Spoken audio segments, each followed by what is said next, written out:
The story of Deep Purple and its offshoots, bands such as Rainbow, Whitesnake and Gillan, reads like an A to Z of British hard rock and heavy metal. First formed in 1968, Deep Purple's roots extend back into the R&B boom of the early 60s. Founder members cut their teeth in such groups as the Outlaws, Screaming Lord Sutch, MI5 and Johnny Kidd and the Pirates. The Purple story begins in 1967, when keyboard player John Lord, who'd been in groups such as the Artwoods and the Flowerpot Men, was approached by Chris Curtis, ex-drummer of the Searchers, with a view to forming a new group. Curtis had already come up with a name. It was going to be called Roundabout, because roundabouts, man, go round, you know, and you get on and off a roundabout, don't you? You know what I mean, man? And I'm going, yes. He said, so anybody can be in the band? Because those that want to be will get on the roundabout and stay on as long as they want, and then they'll get off the roundabout. Yeah, I said. Does this mean that I can be pushed off the roundabout? I mean, he said, no. You and I, John, will be the core. Roundabout was meant to include ex-Outlaws guitarist Ritchie Blackmore, but a year passed and Blackmore never showed. Curtis moved into Lord's flat and engaged in some unusual decorating work. Curtis covered my flat in silver paper. He covered everything in silver paper. So it keeps the vibes in, man. So here was I trapped in this lunatic asylum. He eventually moved out, leaving me without paying his half of the rent, leaving me with a flat covered in silver paper. And suddenly it was December and there was a snowstorm. And I'm sitting there going, what the hell am I going to do? And there was a knock at the door and it was Ritchie Blackmore. Ritchie Blackmore, even at this early stage in his career, was considered a guitar virtuoso. For a bass player, John Lord turned to Nick Simper, who had played in Johnny Kidd and the Pirates and the Flowerpot Men. John Lord, he first approached me and said, would you give this up for, say, £25 a week? And I said, what do you mean, John? He said, well, if you could form your own group and create what you do exactly as you want to do and have control over it, he said, would you do it? I said, yeah, I'll do it. Yes, I'll do it. Tell me more. They ditched the name Roundabout and decided to make a list of new names. The list got huge. I mean, there was all sorts on it. Concrete God, I remember, was very strongly favoured at one point. Orpheus was another one. And several, do please remember it was 1968. People had come up with ridiculous names, and every so often Ritchie Blackmore would say, about Deep Purple. Because we all knew it was a title of a song, hit song, Nino Tempo and April Stevens. Deep Purple. Ritchie'd spoken to his grandmother. This new band you've got, are you going to play my favourite song, aren't you? And he'd said, what's that, Grandma? And she said, I like that song, Deep Purple. That's a lovely little song, So it's Ritchie's grandma's favourite song. Deep purple falls over sleepy garden walls, and the stars begin to twinkle in the night, in the mist of... The band recruited Bobby Woodman to the lineup, but was still looking for a lead singer. Ritchie Blackmore favoured Rod Evans from the band The Maze. Rod did his audition, we liked him, we took him on, and he took us to one side afterwards and said, Ian, who's with me, our drummer from The Maze, he's a much better drummer than Bobby. We said, yeah, he's a kid. He said, no, he looks like he's 18 or 19. So Bobby wanted to go and get some cigarettes from the local pub. So while he was out getting cigarettes, we auditioned Ian Pace. Well, I knew that, it was something good happening and I wanted it. There was no qualms about, oh, well, he's in there and I can't do this, if you get a chance, you take it, and you take it with both hands. With the addition of Ian Pace, the lineup of Deep Purple was settled. The band prepared to record their first LP, Shades of Deep Purple. They pulled the single Hush off of the album, and that was being played on the Los Angeles radio about once every half hour, I think, to get the message across that we were there, we'd arrived. Listen, hush, hush, I thought I heard her calling my name. Now hush, hush, she broke my heart, but I love her just the same. Now hush, hush, thought I heard her calling. They told us the single's bombing up the charts, and you're off to America for 3 months. There were these fantastic American stretch limos we'd only ever seen in the movies, you know, where they'd take us to the hotel, and the hotel was fabulous. And 2 nights later, we're at the Playboy penthouse doing Playboy After Dark. Hollywood all of a sudden is ours.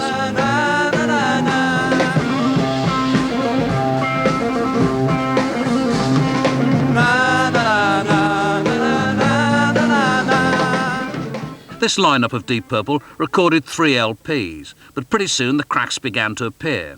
At first, the band grew unhappy with vocalist Rod Evans. Rod had met an American girl and very soon got bitten by the Hollywood bug, and he had aspirations to be a film actor. I mean, I think Rod genuinely believed he was going to become a movie star. His singing definitely went down. I mean, he just didn't seem bothered whether he was singing flat or not. He wasn't making the effort. We were making our 3rd album, and Richie took me to one side and said something of the order of, you know, Rod isn't cutting it, and Nicky's bass playing is not what we need.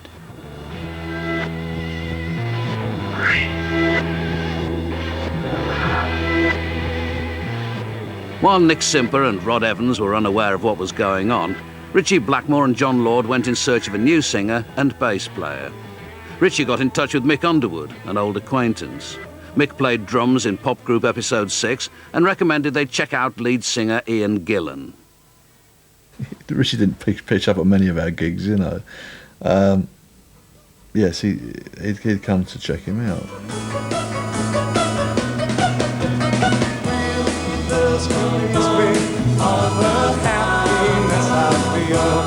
And with every passing day I find I can't believe it's real. So I pray that it will last at least 100 years or so. And I know it's not impossible when I hear trumpets blow. At some stage or other, somebody would come along, would see this great front man with a fantastic voice, with oozing charisma, and snap him up. I spoke to Richie, and he said, well, you know, let's have the singer, but why don't we have the bass player too, you know? And I said, well, we can try. So that's how we found the Gillan Glover duo, bless them, who really did change our lives. I was terrified. I mean, it was a big transition. I mean, I'd done a lot of work, and I'd been with a lot of bands, and I'd done some tours. And with episode 6, we'd covered quite a bit of ground. But this was something different. I felt an enormous amount of guilt at leaving these people that I'd slept in vans with and struggled with and dreamed with and cried with. You know, it was time to move on. That was it to me. There's no way we could carry on as we were with 2 members going. It was the end of the road as far as episode 6 were concerned. The news had still not been broken to Rod Evans and Nick Simper, but rumours were flying around the London music scene. It came to the ears of a very close friend of mine. So he said, I've heard this rumour, he said, that you and Rod are leaving. They got 2 new guys in. Oh, I said, every time a band has a bit of success, you hear these rumours. He said, I think it's true. And I just said, that's rubbish. I had that much faith in the band, and I had that much faith in the guys I was involved with. I just totally dismissed it. We got our management to call Rod and Nicky. Terribly cowardly thing to do. I'd known Nick by this time, the bass player, for getting on for 3 years, I guess. Rod for 1 year, which was a little easier, but it's never a nice thing because, you know, asking someone to leave a band, it's like, it's a slight on what they themselves hold dearest, which is their belief in their ability. John Lord, I'd considered my closest friend. I mean, I'd consider that guy like the brother I never had, you know. And it hurt, yeah, it did hurt. I mean, I never really saw him again. We could have been a lot braver and nicer about the Nicky and Rod thing, you know. They still would have hated us, you know, for chucking them out the band. Rod and Nick were replaced by Ian Gillan and Roger Glover. Ian and Roger felt they'd moved up in the world and wanted to kit themselves out in new clothes. They asked to see the Purple management team, Tony Edwards and John Coletta, to get an advance on future earnings. I got the money, he said, and his words were, I knew you were trouble. The moment I set eyes on you, Gillen, if you ever come to me with any problems about money ever again, I'm going to throw you back in the gutter where I found you. Verbatim. That's exactly what he said to me. They definitely looked down on us as being the two new boys who were being given this opportunity. This opportunity that if we didn't behave ourselves, they would take away. The Purple management had a novel suggestion for exploiting the current popularity of the band. Because he used to go to dinner with the bloke who owned Sanderson's wallpaper, he wanted us to do Deep Purple wallpaper that was going to be on people's... Of course, he didn't realise. I mean, we'll go, oh, brilliant idea, Tony, yeah. Deep Purple bog paper as well, we should do some of that. I want my picture on that. And various other, you know, and they didn't understand at all.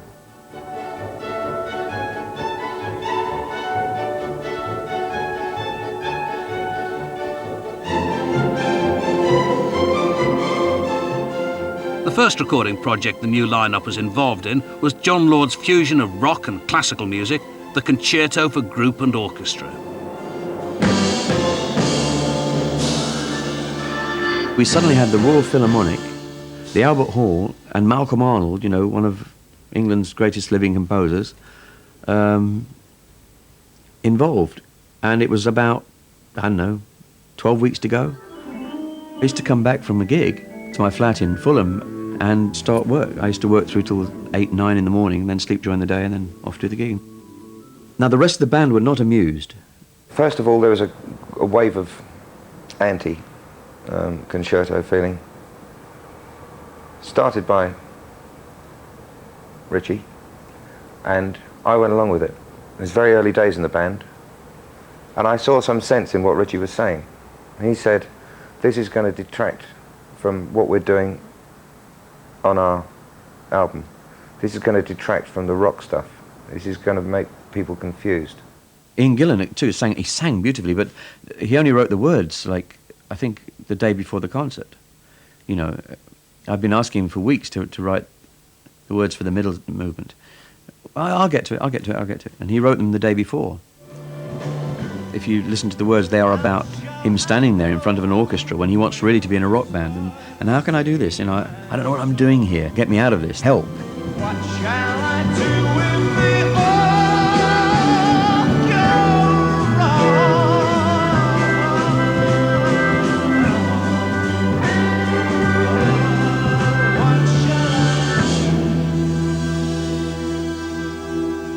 So the rest of the band were not helping.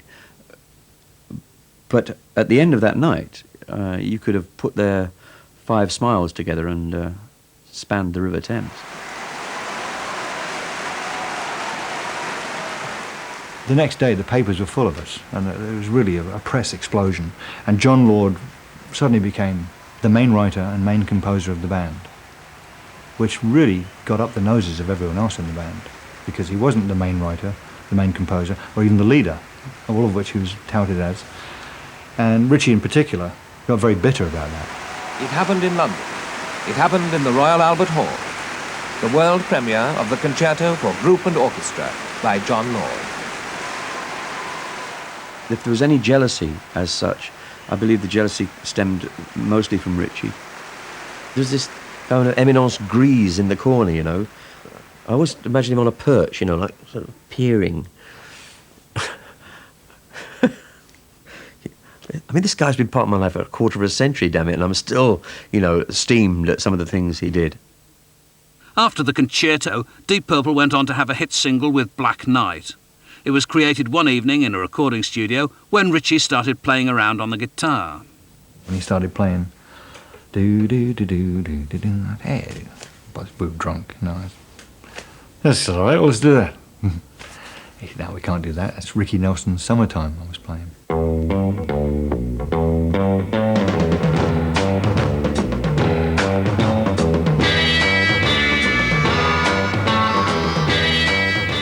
fuck, I never heard it. Let's do it.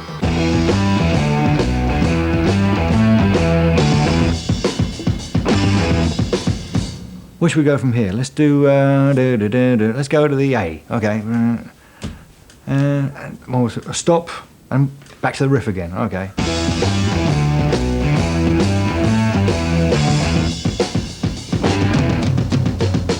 What are we going to write about? I don't know.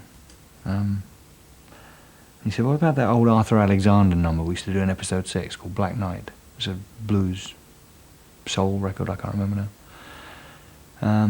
Yeah, we'll steal that title. Okay, Black Knight. So what are we going to write about? I don't know, Black Knight. Don't feel too bright. Yeah, that'll do. Black night is not bright. I don't feel so bright. I don't care to sit tight. Maybe if I on the way down the line that I'm free to be me. Black night is a long way from home. In those early days of Deep Purple, there was a definite sense that as a band, we played our instruments to the utmost. That we weren't really doing it until we were hammering the hell out of them, hitting the strings as hard as you could, bending those VU meters over. Ow! She's too much. She's never gonna leave my side. I need her. I want her. All right. Ow, ow, ow, ow. I'm a rolling stone, baby.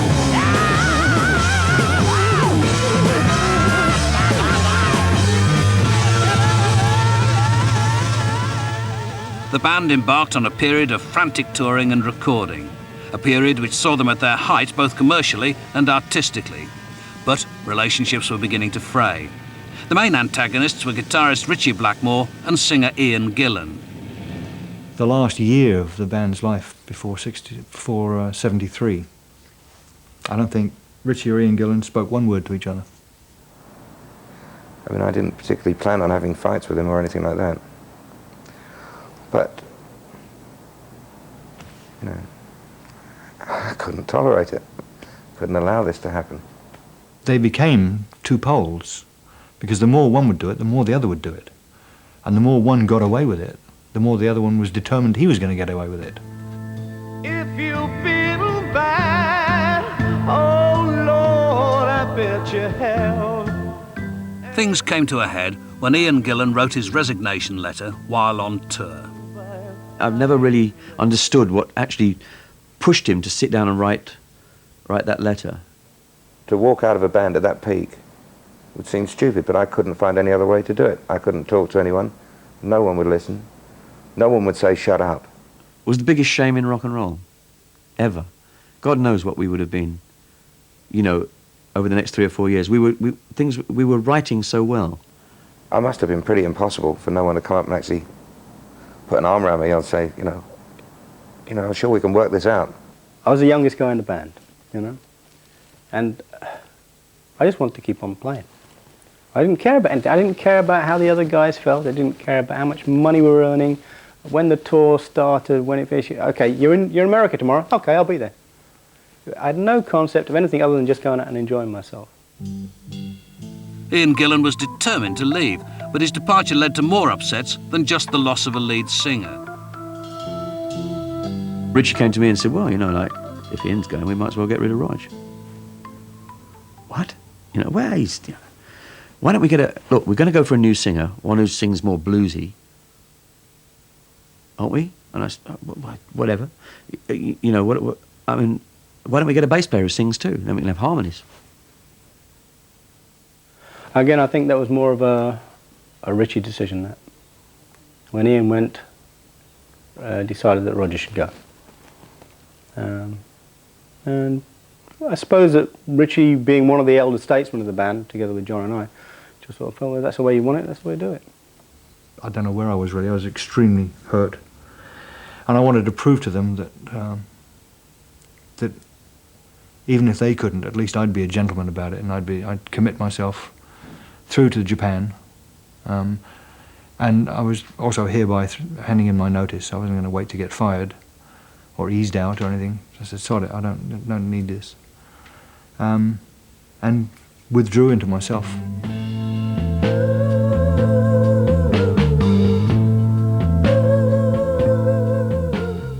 Richie didn't say anything to me in that whole tour, except right on the very last day, he came up to me and said, "It's not personal, it's business," and walked away. I hurt a lot, yeah, but and I felt I was wronged.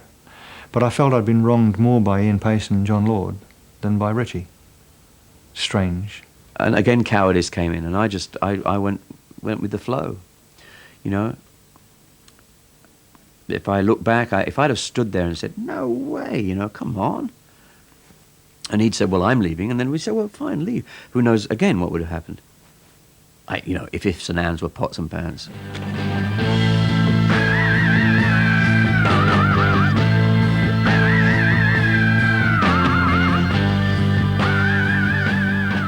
The remaining Deep Purple musicians, Blackmore, Pace and Lord, set about putting a line-up together. They recruited bass player Glenn Hughes from the group Trapeze, and on vocals got a young unknown singer from the northeast, David Coverdale. Coverdale had only ever sung in local pub bands, so his first Deep Purple concert on a European tour was a whole new experience. The manager at the time, a guy called John Coletta, was looking at me like, "You're going to blow it." I could feel it. And I took myself away from all of this bullshit nervous camaraderie that was going on and popping of wine corks and stuff, and found a room in the KB Haller just to be on my own. Well, of course, everybody thought I'd done a runner. So they had people, promoters, people searching the back streets and stuff, and I'm upstairs going, "You've got to do it, you know, you've got to do it, and do it properly." And that was the first time I walked on, first time in my life, and screamed, "How are you?" or "Are you ready?" or whatever. I didn't know what else to do. He very quickly found his balls. You know, I mean, he wasn't that shy for long. And, for instance, when we did Smoke on the Water, which we had to do, of course, he wouldn't sing the opening line, like, which is "We all came down to Montreux." He sang "They all went down to Montreux" on the Lake Geneva shoreline.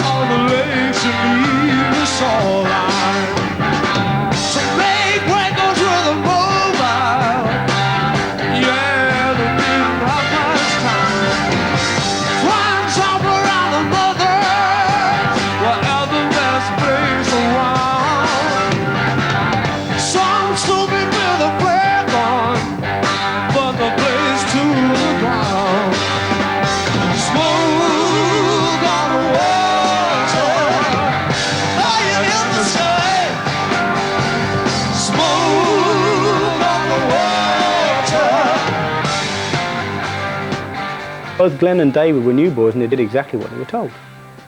This is fine and dandy, you know, this is great. But after a record, all of a sudden they're not the new boys, they're part of the band. And they start putting their two penneth in. They start saying, "Okay, well, we're going to put our influence in there." And all of a sudden you do have a different sound. That different sound, more influenced by soul and R&B than by hard rock, was eventually to lead to Ritchie Blackmore's departure. During the making of Stormbringer, he would play us something and said, "You like this? Play it." And we'd say, "Oh, that's great, let's try that." He said, "No, I'm going to make a solo album. I'll keep that for my solo album." He announced he was leaving prior to the tour because he didn't want to play any of this shoeshine music, he called it, that I wrote and David wrote. The management came over, we were in, I think, Germany or something, and said Richie's going to leave and form Rainbow. So yes, everyone was like, "Oh my God," you know, blah, blah, blah. So I went back to my hotel room and started to make a list of guitarists. But the first, of course, was Jeff Beck. The second was Rory Gallagher. And the third was Tommy Bolin. Tommy Bolin was a gifted young American guitarist whose last job had been playing in the group The James Gang. He joined Deep Purple, but it was around this time that drugs began to play a part in the band's story. Glenn Hughes was facing problems with cocaine addiction. It got to the point where the cocaine was my career. It was my everything. I would live to get up to go and do that stupid drug. Glenn at that time, I mean, I met him recently and he's wonderful, back straight as a die, well in control. But in those days, he was very susceptible to anything that was going around. If he could sniff it, you know, inhale it, take it, he would do it. Amidst being in denial of my own problem, I was in denial of Tommy's problem. Tommy and I would get high on cocaine and drink. But whilst he was doing that, he was also doing heroin and morphine. Tommy Bolin's heroin habit caused real problems on a tour of the Far East. What happened was we had a day off in Jakarta, and Tommy had asked the promoter to get him some downers or something.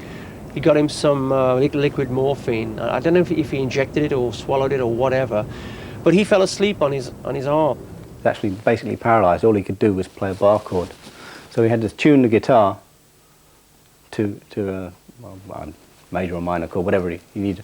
And all he could do was play like that. We went to Japan, we made that awful record, Last Concert in Japan, which should never have been released. I mean, for every Deep Purple fan that's got that, you know Tommy couldn't play. We went round the world with him, unravelling Deep Purple's reputation everywhere we went. I mean, you know, it wasn't really happening.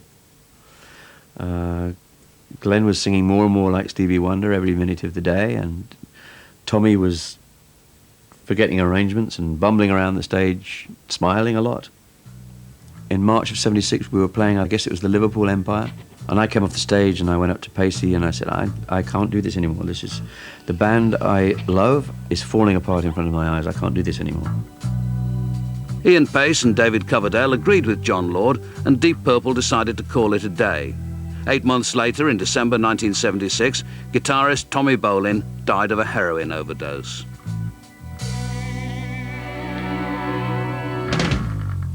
Ritchie Blackmore's Rainbow, by this time, was an established act.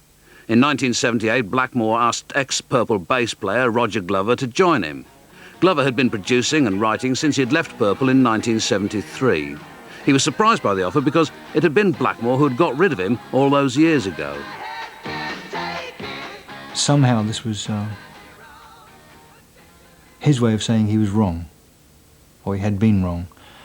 And my value, although he hadn't seen it at the time, he'd seen it since in the work that I'd done, in the fact that I'd kept my nose clean, I hadn't spouted off in the press about, you know, what a bastard he was, and that I'd had some success. And he had a sort of a respect for me then that hitherto he hadn't. This is what I felt. Whether this is true, I don't know. But somehow it was a redemption. Look at the fix you put me in. Since you've been gone, I'm out of my head, can't take it. Could I be wrong? But since you've been gone, you get the spell so breaking. Rainbow was very much created in the image of Ritchie Blackmore. Drummer Cozy Powell, who was in the band for 5 years, felt that it was Ritchie's driven quality that was the spur to Rainbow's success. In those days, certainly with Rainbow, he really had a point to prove that he could do it without Purple, and this was going to be the band that was going to blow them all away and all that sort of stuff. And for a while, it did very well. And I think he had such determination. And I watched him go cold, as it were, over the years. He kind of lost that drive and that sort of anger. You keep coming back to Ritchie. His presence looms over practically everything. He's searching for something that turns him on, and I don't think he knows what it is. He's a brilliant guitarist, one of these odd people that God pointed a finger at and said, "You, going to have something that no one else has got." And he's got that otherworldly quality. So much so that it's almost to the point that it destroys him. I don't know, maybe he can't handle how gifted he is. Maybe that's why he's weird. In the meantime, 2 other ex-members of Deep Purple, John Lord and Ian Pace, had approached an old friend of theirs, keyboard player Tony Ashton, with the idea of starting a new band. Pacey and I suppose over too many beers in a pub, had decided that a nice big band rock thing would be, you know, a la Mad Dogs and Englishmen, that would be great. And Tony Ashton was by then a close friend, John, I think, put it to me, what do you think if Deep Purple did split, about, what do you think about forming a band? And so, well, no, I don't honestly think it's going to work, because we're both keyboard players and I'm not a front man, really. I couldn't compete with the Gillans and Davids of this world, cover note. So I put it on the sort of back burner, and I think John kept on, and that, by this time I was getting a bit skint, I think. But I was hitting the bottle quite hard, and I don't know, I thought, all right, yeah, I'll give it a shot, you know. That was Pace Ashton Lord. He started drinking because he was nervous and ended up nervous because he was drinking, so it's... But then he stopped drinking entirely and got even worse.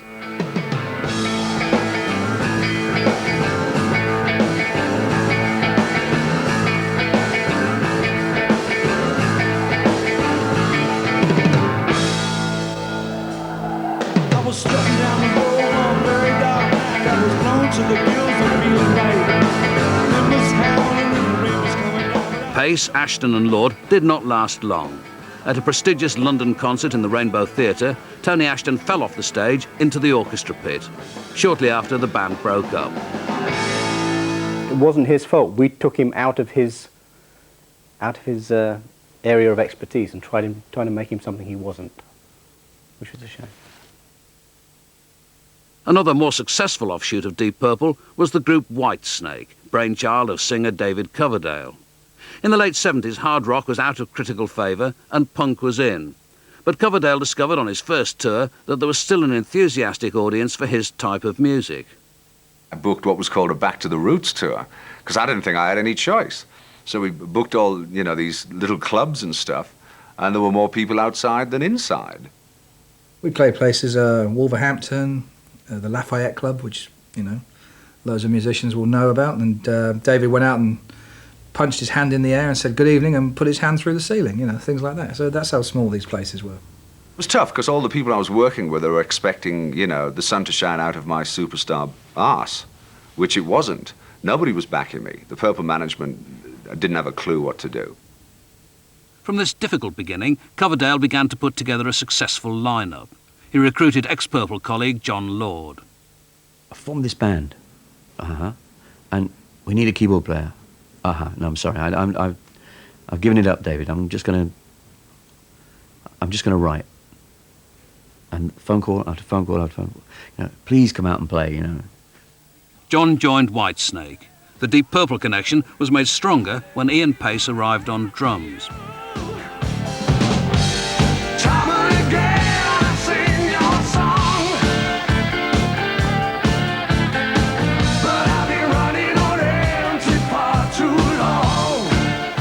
It was his band. Even with John and I in the band, it was his band. It wasn't like all of a sudden Deep Purple again.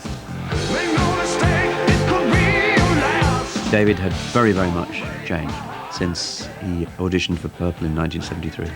He was very much more sure of himself, and he was reinventing himself as in front of our eyes, you know. As David Coverdale and Whitesnake became more successful, a rivalry developed between the band and Ritchie Blackmore's Rainbow. If they can get to number 6, we'll try and get to 5. Can sell out the Hammersmith Odeon quicker than they can, or whatever. There was a lot of that going down, and I think David loved it because he knew it was getting up Ritchie's nose. This rivalry came to a head in Munich after a Rainbow concert. The promoter made the enormous mistake of inviting me backstage. I said, "Are you sure it's okay?" Because there'd been bad blood between Ricardo and I for some time. I got a call from Cozy saying, "Look, something's happened tonight. It's nothing to do with me. You know, it's between them. If they want to play kids, that's up to them." Small corridor and it's packed, and suddenly I went, "I know that smell." And the next thing, he grabbed the back of my neck and the hair or whatever. He's going, you can get out.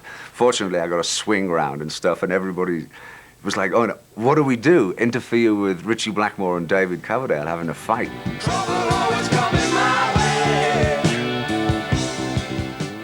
Another ex-Purple vocalist, Ian Gillan, had had mixed fortune since leaving the group.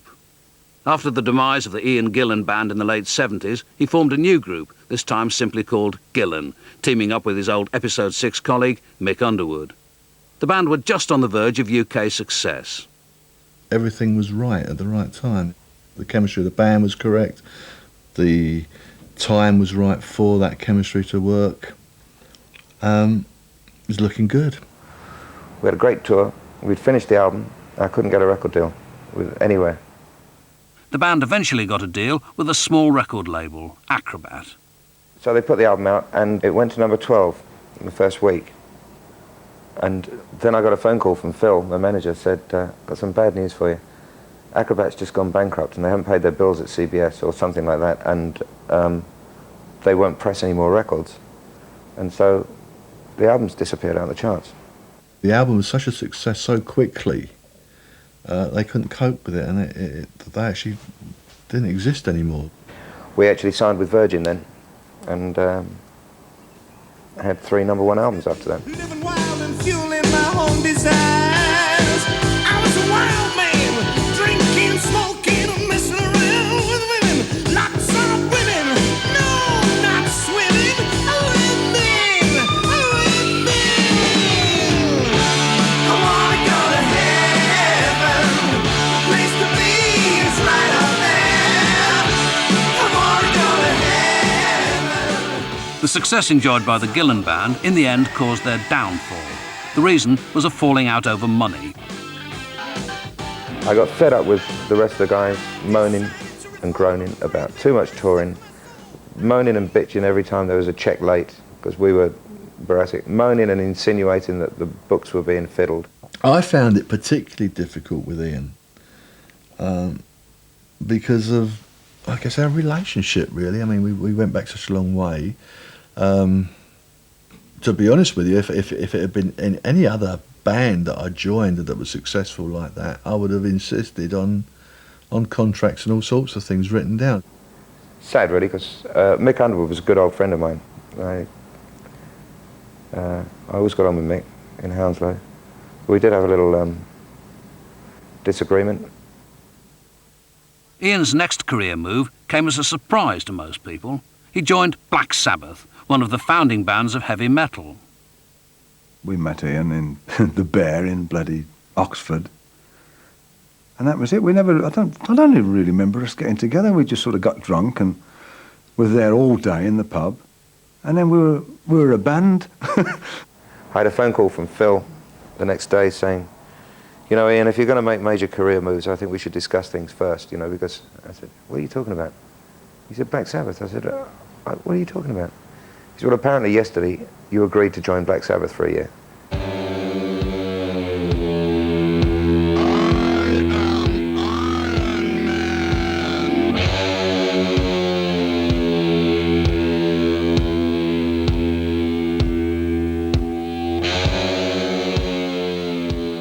Ian Gillan enjoyed his time in Sabbath, but had trouble learning some of their lyrics. And I bought one of these display books with plastic pages, and I had all the lyrics written out. And I practiced on the kitchen floor, turning the page with my foot. Have you got those lyrics? Oh, I've almost got them. I've nearly got them now. And he'd have the lyrics on the front of the thing, all bits of paper everywhere and lyrics. But he just couldn't remember them. Ian had the lyrics written out at the front of the stage, but was not aware that Black Sabbath used large amounts of dry ice in their stage show. There was this chest-high wall of dry ice that was just billowing through the band, and it was heading for the front of the stage, and I suddenly thought, oh God, I can't remember the first line of the first song. Now, I'd had 2 wedges, bare monitors, put on the front. I never use them normally. I hadn't put it on the front of the stage, concealing my book, which was open at the first song. And I'm now racing to the front of the stage to try and beat this cloud of smoke, and it just sort of swamped over the book. And there's literally a bar and a half to go or something before I've got to start singing. The only thing I can do is to dip down into the smoke, and I'm going wafting the smoke away. At which point the footlights came on, with blinding footlights in my eyes. So I managed to get a couple of words of what so I thought, and I popped up over the top of the smoke, and whatever, so down again, more of this. It wasn't sort of working for us both. For him, it wasn't fair for him, and it wasn't fair for us, really, that it just wasn't working. After his year in Black Sabbath, Ian Gillan put out feelers to see if a Deep Purple reunion could work. John Lord and Ian Pace had left Whitesnake, and were free of commitments. Roger Glover and Ritchie Blackmore agreed to put Rainbow on hold, and the five met up in May 1984 in Vermont in the USA. Somewhat of a historic occasion. It was the first time in 11 years that the five of us had been in the same room.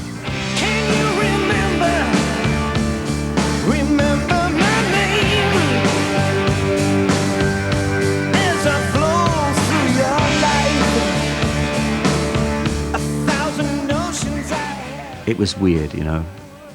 It was like five old lions in a zoo that had suddenly been asked to share the same cage for the first time since they were cubs. First 5 minutes, a little strange. After that, fine. Everybody realised, yeah, we want to try it. We don't want to just do a nostalgia trip.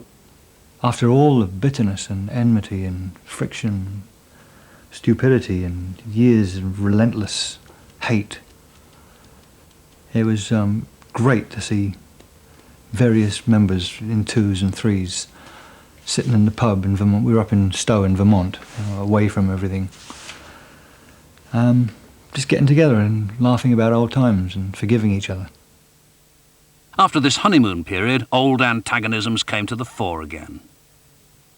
In 1985, we started doing the next album, and that's when the cracks started to show again. You know, it didn't last long. Ritchie said, I want a rehearsal session without Ian Gillan being around. We kind of agreed with that. Ian wasn't happy about it, of course. By 88, Ritchie had come to us and said, look, I'm afraid it's him or me. I'm caught up in this because I'm, on the one hand, Ian Gillan's probably my best friend. My longest friend, certainly. And my partner. And on the other hand, I'm in a band who's increasingly unhappy with his behaviour. I banged my fist on the table and I said, what are we, a rock band or what? And Roger leant across the table and said, Ian, you've gone too far this time. Well, maybe I have. Frustration building up in a big way. Anyway, I went home and I got a phone call. I can't remember how much later it was. Not to me, but to my manager, Phil, who phoned me up and said, I've just had a phone call from Bruce. I said, I've been fired, haven't I? He said, yeah. So, I mean, I knew it was coming. While Gillan nursed his wounds, another ex-Purple vocalist was on the verge of his biggest success. David Coverdale, with a new Whitesnake lineup, had recorded the LP in 1987. But, to his disgust, the record company had demanded a complete remix. I smashed the cassette against the wall. I was furious. I was ready to try to break contract and all this. Until I got to the States and heard on a shitty rental car radio this remarkable sound.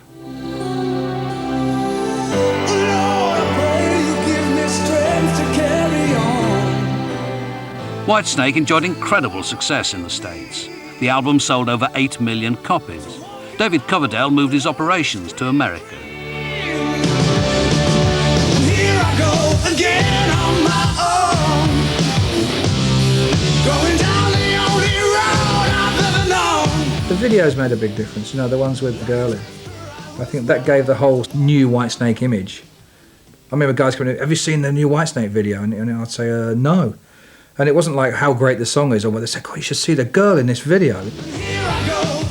David Coverdale continued to enjoy success with different lineups of Whitesnake up until the early 1990s. Then he disbanded the group and recorded an LP with Jimmy Page. Meanwhile, back in Deep Purple, some band members were unhappy with Joe Lynn Turner, the singer who had replaced Ian Gillan. Roger and Ian Pace and myself, we talked about this. We said, now, what are we going to do here? There's only one singer for this band. It's got to be Gillan. But will Blackmore have him back? You know, will Ian Gillan even want to come back? You know, he might say, get lost, lads. What do you think? You know, some sort of like, I'm not on elastic, you know. Supposing they asked you to rejoin, I said, Phil, forget it. And this went on, and people kept saying, well, you know, it could be on the cards, you know. So I said, forget it. And there was a very famous interview where I was constantly being reminded of the fact that I said I would rather slit my throat than ever join that band again. Ian Gillan did come back, but his old rivalry with Ritchie Blackmore was never going to go away. This time, however, it was Ritchie who found himself isolated. Richie was putting himself out on a limb and distancing himself more and more. And you could see the fury was building up. I can't say I didn't take a small amount of pleasure in it.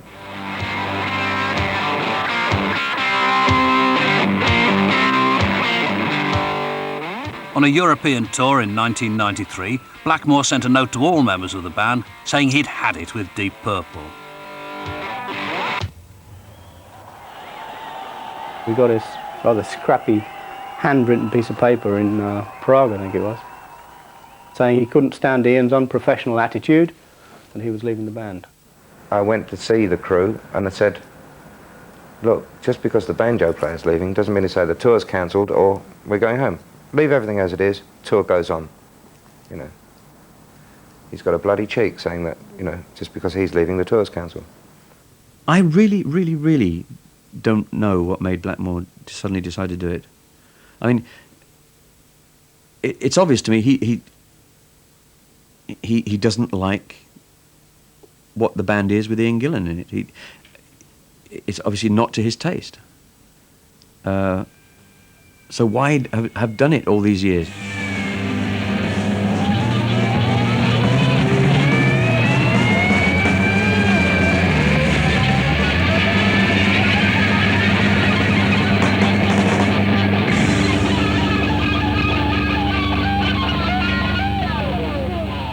The band got a new guitarist, Steve Morse, and vowed to carry on without Richie Blackmore. There was a sadness only in that, why didn't we do it before? Because now we know we can do it. We were forced into having to find out, but we can.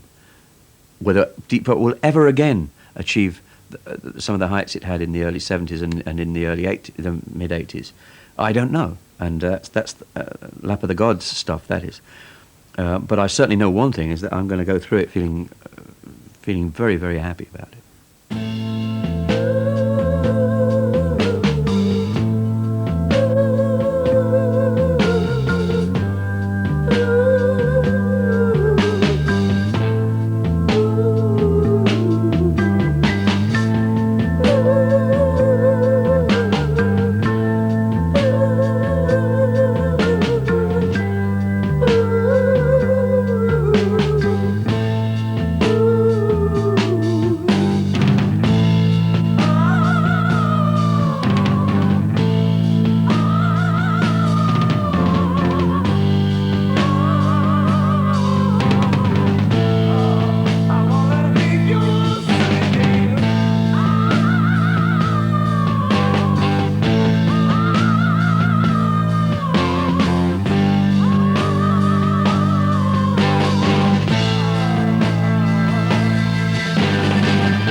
And Rock Family Trees returns in 2 weeks' time with New York Punk. And coming up next on BBC Two, comedy with Saturday Night Armistice.